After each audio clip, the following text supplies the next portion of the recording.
자, 투데이 핫 이슈 인터뷰 시간입니다. 인천 지역 요양보호사들이 신체적 폭력과 폭언 등 인권 침해에 노출되어 있는 것으로 나타나서 대책 마련을 서둘러야 한다는 목소리가 나오고 있는데요. 이번에 인천 고령사회 대응센터에서는 인천시 요양보호사 인권 침해 경험 실태 및 지원 방안에 대해서 연구 보고서를 발표를 했는데, 이번 연구에 책임을 맡았던 인천광역시 사회서비스원 인천 고령사회 대응센터 하석철 부연구위원 연결해서 이야기 나눠보겠습니다. 자, 하석철 연구위원님 안녕하세요. 예, 안녕하세요. 하석철입니다. 예. 지금 약간 전화 상태가 조금 찌지직거리네요. 아, 그런가요? 예, 제 목소리는 어떻게 잘 들리십니까? 네, 잘 들리고 있습니다. 그럼 저 한 몇 발자국 왼쪽으로 좀 가주시겠어요? 네. 왼쪽이든 오른쪽이든. 지금도 저 지직되네요. 다시 연결해 드리겠습니다. 다시 연결하겠습니다. 예, 다시. 예. 예. 하석철 부연구위원님, 인천광역시 사회서비스원 인천 고령사회 대응센터에 계신 부연구위원이시네요. 부연구위원. 연결 또 다시 됐습니다. 자, 위원님 안녕하세요. 네, 안녕하세요. 지금은 잘 들리네요. 네, 다행입니다. 예, 이거 그럴 때가 좀 있어가지고. 예. 네네. 자, 그나저나 이번에 그 연구를 위해서 그 인천시하고 그 인천 고령사회 대응센터에서 인천 지역의 요양보호사 506명을 대상으로 인권 침해와 관련한 조사를 했다고 들었거든요. 네네. 결과가 어떻게 나왔나요, 위원님? 저희 센터에서 그 2018년도에 그 인천시 요양보호사 이제 근로 실태를 살펴보는 연구를 수행했었습니다. 네, 그때 조사했던 자료 중에 인권 침해 부분을 이번에 조금 더 자세히 살펴보았고요. 그리고 현장의 목소리를 좀 듣기 위해서 요양보호사분들과 직접 인터뷰를 함께 진행하였습니다. 그래서 분석 결과를 보면 전체 506명의 요양보호사 중에 29%가 인권 침해를 경험하였다라고 응답을 하였고요. 폭력 유형 중에서는 신체적 폭력이 20.4%로 가장 많았고 정서적 폭력이 18.4%로 그 뒤를 이었습니다. 자, 말씀하신 것처럼 그 요양보호사들이 겪는 그 신체적 폭력 그리고 정서적 폭력에는 뭐 어떤 것들이 좀 있나요? 저희 연구에서는 신체적 폭력을 이제 밀치기라든지 때리기, 이제 물건 던지기 등으로 조사를 하였고요. 정서적 폭력은 폭언이나 협박, 소리 지르기 등으로 조사를 하였습니다. 일반적으로 다른 연구들도 유사하게 좀 분류를 하거나 아니면 정서적 폭력 대신에 언어적 폭력으로 이제 구분을 하기도 합니다. 그 폭력을 경험한 그 요양보호사는 그 스트레스가 또 상당할 테고, 또 그게 또 지속적으로 반복이 되다 보면은 결국 이 돌봄의 질이 또 이제 낮아지게 되지 않을까 이런 그 염려도 되지 않습니까? 네, 그럴 가능성이 굉장히 높다고 생각을 합니다. 기존의 국내외 연구들을 보면 돌봄 제공자가 어떤 폭력과 같은 인권 침해를 경험했을 때 대상자에게 적대적인 감정을 갖거나 공격적인 태도 등을 가질 수 있다고 이야기를 하고 있습니다. 이번에 제가 이제 연구를 하면서 요양보호사분들과 인터뷰를 하였고 거기에서도 유사한 이야기를 들을 수 있었는데요. 어떤 표준화된 업무에는 소홀하지는 않지만 언제 이렇게 신체적 폭력을 당할지 모르기 때문에 경직된 태도를 갖거나 혹은 사무적인 자세를 가지게 된다는 것이었습니다. 돌봄이라는 것이 일반적으로 돌봄을 제공하는 사람과 돌봄을 받는 자 사이의 이제 관계 맺음 과정에서 이루어지는 것이기 때문에 관계의 질은 돌봄의 질하고 밀접하게 연관을 가질 수가 있습니다. 따라서 폭력 등의 문제로 인해서 관계의 질이 낮아지거나 혹은 본 관계가 훼손된다면 돌봄의 질 역시 낮아질 수가 있겠습니다. 그렇겠죠. 네. 상황이 이제 이렇다 보니까 그 요양보호사를 보호하기 위한 그 법적 근거가 되는 조례 제정이 또 좀 시급하다는 그런 지적이 또 나오고 있는데 현재 우리 인천은 어느 정도 위치에 와 있다고 봐야 될까요? 인천광역시도 장기요양요원의 처우 개선을 목적으로 하는 인천광역시 장기요양요원 처우 개선 및 지위 향상에 관한 조례를 제정하여서 올해 3월쯤에 이제 공포 시행할 예정입니다. 그 해당 조례에는 장기요양요원의 권리 침해 고충 상담이라든지 역량 강화 교육과 같은 지원 사업과 함께 장기 요양요원 지원센터의 설치, 그다음에 장기 요양요원 실태조사 실시 등을 주요 내용으로 하고 있습니다. 이번 조례가 제정이 되면 장기 요양요원의 낮은 사회적 인식이라든지 처우 등을 개선하고 지원할 수 있는 이제 근거가 마련되는 것을 우리 기대할 수 있습니다. 우리 하석철 부연구위원께서 직접 요양보호사들을 직접 이렇게 인터뷰도 하시고 그러셨던 거예요? 네, 맞습니다.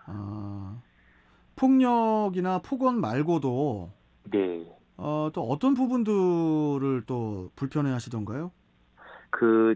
저희가 요양보호사분들을 주로 이제 시설에서 일을 하시는 분들이 있고 또 직접 집에 방문하셔서 이제 제가 돌봄을 주시는 분들이 두 분을 크게 구분할 수가 있는데요. 이제 제가에 계신 분들은 아무래도 정해져 있던 직무 이외의 것들을 요구하시는 경우들이 종종 있죠. 예를 들면 직무 이외의 커튼을 빨아달라고 한다거나 아니면 벽이나 창문을 닦아달라고 한다거나 이런 것들이 있잖아요. 아니 뭐 그런 거를 시키시는 분들이 계셔요? 네, 그런 분들이 상당히 많이 있고요. 그래서 이제 그런 것들이 이제 본인들 이걸 안 하게 됐을 경우에 요양보호사를 바꿔달라고 하시는 경우들이 많이 있기 때문에 이게 어떻게 보면 울며 겨자 먹기도 하시는 경우들이 많이 있죠. 좀 어떻습니까? 뭐라고 할까요? 뭐 월급이라고 해야 됩니까? 뭐 어떤 그런 부분은 좀 어떻나요? 불만이 좀 많이들 있나요? 요양보호사님들이? 네, 굉장히 많이 있습니다. 기본적으로 요양보호사분들이 낮은 임금들이 있고요. 그리고 아까 말씀드린 것처럼 요양보호사분들이 기본적으로 고용이 굉장히 불안정하기 때문에 요양보호사가 고용이 불안정해요? 네, 예를 들면 아까 말씀드린 것 같이 제가 요양보호사 같은 경우에는 자기가 돌보시던 그 노인분들이 돌아가시거나 혹은 요양보호사 교체해주세요 그러면 교체가 되는 하다못해 실시자가 될 수도 있거든요. 그러다 보니까 그런 이렇게 규정된 업무 이외에 뭔가 다른 것들을 요구하더라도 이렇게 해줄 수밖에 없는 경우들이 굉장히 많이 있는 거죠. 왜냐하면 순식간에 자기 요양보호사 교체될 수도 있기 때문에 네, 그런 것들 많고 그리고 요양보호사분들하고 인터뷰를 하다 보면 노인분들이 치매와 같은 인지기능 장애로 인해서 이제 폭력을 행사하거나 욕을 하실 수 있잖아요.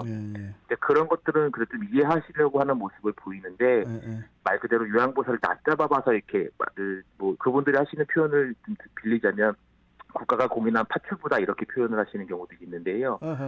그렇게 생각하시면 안 되지. 네. 그렇게 낮은 사회적 인식이 기인해서 이제 뭔가를 막 강요하시거나 했을 때 이제 그럴 때는 굉장히 많은 분노를 표출하시기도 했습니다. 그래도 이제 또 반대로 환자분들 어르신들 중에 그런 사례도 있더라고요. 그러니까 요양원을 그쪽으로 뭐 다른 A 쪽에서 B 쪽으로 이렇게 이동을 했는데 변경을 했는데 가자마자 폭행을 당했다.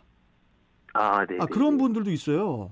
네, 그러실 수 그래가지고 자제분들한테 어떻게 연락해가지고 야, 나 이거 여기 요양원 오자마자 우리 저기 맞았다고. 그래가지고 자식들이 깜짝 놀라가지고 아니 무슨 얘기니 무슨 말씀이시냐고. 그러니까 이게 양쪽에 다 이렇게 뭐라고 합니까? 몇 사람들 때문에 이게 전체가 욕을 먹는 거거든요. 네, 맞습니다.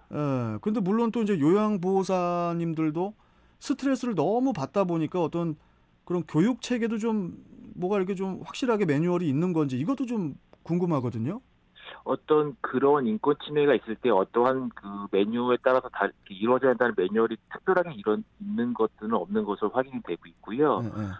아까 말씀하신 것처럼 인권 침해가 노인분들이 경험하실 수도 있고 요양보호사분들이 경험하실 수도 있잖아요. 그렇죠. 근데 이런 것들이 발생했을 때 그걸 명확하게 증명할 수 있는 그런 장치가 없다는 것도 좀 문제라고 생각을 합니다. 그래서 맞아요. 장기 요양 기관에서도 누구의 입장을 대변해서 굉장히 곤란한 상황에 처하는 경우가 많다고 이야기를 하시더라고요. 그래서 뭐 어떤 집집마다 CCTV를 달 수도 없기 때문에 이제 그런 부분이 또 굉장히 어려운 것도 있습니다. 참 뭐 앞으로 뭐 계속 우리가 고령화 사회 이런 얘기를 하잖아요.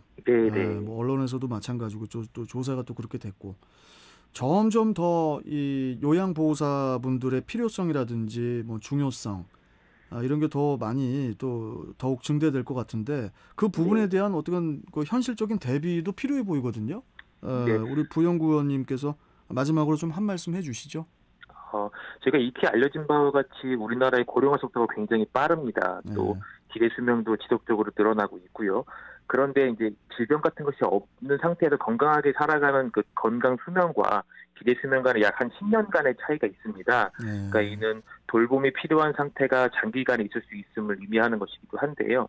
따라서 돌봄 종사자인 요양보호사의 중요성은 앞으로 더해질 것으로 생각을 합니다. 예. 이런 요양보호사분들을 지원하기 위해서는 아까 말씀드린 바와 같이 적절한 임금 보장이 돼야 될 것이고 또 고용 불안정을 해소할 수 있는 근로환경 개선이 적극적으로 이루어져야 합니다. 예. 또한 인권침해 문제 등이 발생하였을 때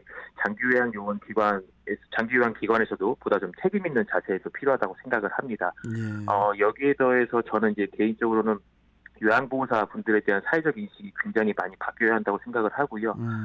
여전히 요양보호사 분들을 굉장히 낮잡아보는 경우가 많습니다. 그래요? 저희가 누구나 다 늙어가고 누구나가 타인으로부터 돌봄이 필요할 수 있잖아요. 그렇죠. 예, 따라서 이렇게 돌봄이라든지 혹은 그 돌봄을 제공하는 돌봄 제공자에 대한 가치 평가가 지금보다 더 높아져야 된다고 생각을 하고 예. 돌봄을 행하는 사람을 우리가 함께 돌볼 수 있는 그런 사회가 빨리 만들어져야 된다고 생각을 합니다. 예. 그래서 이를 위해서는 다양한 영역에서도 많은 노력이 필요할 것이라고 생각을 하고 있습니다. 요양보호사분들을 이렇게 낮잡아 본다라는 그런 말씀이 저는 되게 좀 놀랍고, 아니 네. 요양보호사한테 더 이렇게 잘해줘야 어르신한테 더 신경을 써주시지.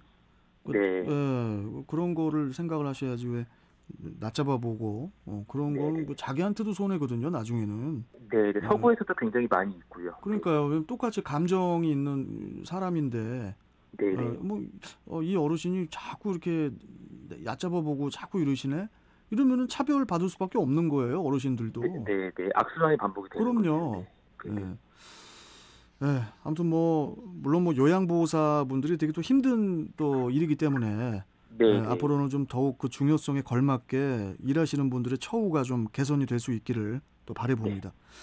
자, 오늘 말씀 잘 들었고요. 또 뵙겠습니다. 고맙습니다. 네, 감사합니다. 네.